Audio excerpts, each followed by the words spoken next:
তোমার ওটা কালো। তাহলে বিয়ে করছো কেন শুনি? আমি কি জানতাম তোমার ওটা কালোই হবে? এমন করলে বাপের বাসায় চলে যাব কিন্তু। আচ্ছা বাবা, কি করতে হবে বলো শুনি। আমার প্রচন্ড ঘুম ধরেছে। তো ঘুমাও। কোথায় ঘুমাবো শুনি? ওই, একদম ভ্রুকুচকে তাকাবেন বলে দিচ্ছি। 100 বার তাকাবো, তোমার তাতে কি? আমার তো অনেক কিছু। তোমাকে এভাবে ভ্রুকুচকে তাকাতে দেখলে আমি বারবার তোমার প্রেমে পড়ে যাব। ওমা তাই বুঝি, তাহলে আজ থেকে আরো বেশি তাকাবো। না তাকাবে না। না তাকাবো। আচ্ছা তাকাবে, এবার চুপ করো। হুম। আমার কাঁধে মাথা রেখে ঘুমাও। এখন আর ঘুমাবো না। তুমি ঝগড়া করে ঘুমিয়ে গেলে কেন? ওই কি বলো তুমি? ঝগড়া আমি করেছি? তুমি ঝগড়া করেছো।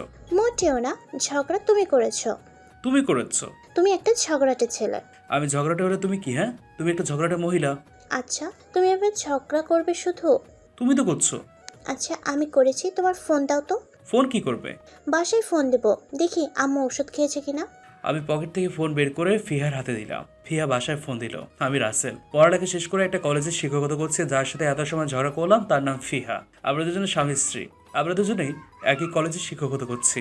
আমরা ট্রেনে করে আমার শ্বশুরবাড়ি মানে ফিহাদের নিজের বাসায় যাচ্ছি। আমাদের বিয়েটা লাভ ম্যারেজ হয়েছে। 5 বছরের প্রেমের পর বিয়ে হয়েছে। আমার কাঁধে মাথা রাখলো ফিহা। আমি অপলক দৃষ্টিতে তাকিয়ে আছি ফিহার দিকে। ফিহাকে পেয়ে আমি নিজেকে খুব ভাগ্যবান মনে করি। আমার পরিবারের সবাই খুব খেয়াল রাখে। একটা মেয়ে তার শ্বশুর শাশুড়িকে এতটা ভালোবাসে, ওকে না দেখলে বুঝতামই না। এখনকার যুগে বউ শাশুড়ির সবসময় ঝগড়া লেগেই থাকে, কিন্তু ফিয়ার ক্ষেত্রে সেটা ভিন্ন। আমার আব্বু আম্মুকে ফিয়া যতটা ভালোবাসে ততটা মনে হয় আমিও বাসি না। ঘুমিয়ে গেছে ফিহা। আমি ফিয়ার দিকে ভালো করে লক্ষ্য করে দেখলাম, সে ঘুমিয়ে গেছে। ঘুমন্ত অবস্থায় ফিয়াকে খুব সুন্দর লাগছে। ফিয়ার সাথে আমার পরিচয় হয়েছিল ফেসবুকের মাধ্যমে। প্রথমে বন্ধুত্ব, তারপর রিলেশন। আমাদের রিলেশনের শুরুতে কেউ কাউকে দেখিনি, না দেখে ভালোবেসেছিলাম। তবে যেদিন দুজন দুজনের পিক দেখি সেদিন দুজন দুজনকে ভালো লেগেছিল। আমাদের প্রথম দেখা হয়েছিল 3 বছর রিলেশনের পর। এরপর আমার বাসা ঢাকা আর ফিহার বাসা ছিল মুন্সিগঞ্জে। এত দূরত্বের কারণেই সামনাসামনি দেখা করা হয়ে ওঠেনি। ফিহার কাশির শব্দে আমি বাস্তবে ফিরলাম। আমি কিছু বুঝে ওঠার আগেই ফিহা আমার গায়ে বমি করে দিল।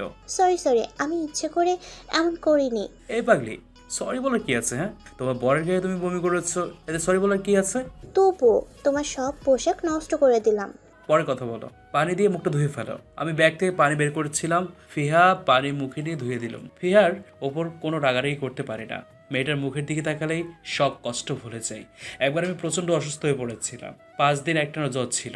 ওই 5 দিন বুঝেছিলাম ফিহা আমাকে কতটা ভালোবাসে। 5 দিন আমার কাছ থেকে একটু দূরে সরে নিছে। আমাকে সুস্থ করতে গিয়ে নিজেই অসুস্থ হয়ে পড়েছিল। তুমি ওয়াশরুমে গিয়ে ফ্রেশ হয়ে আসো। লাগবে না, প্রায় তো চলে এসেছি।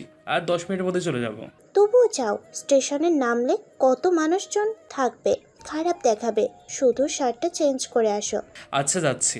আমি ব্যাগ থেকে আলাদা পোশাক বের করে ওয়াশরুমে গেলাম। ফ্রেশ হয়ে এসে বললাম, এবার হয়েছে? না হয়নি। আবার কি?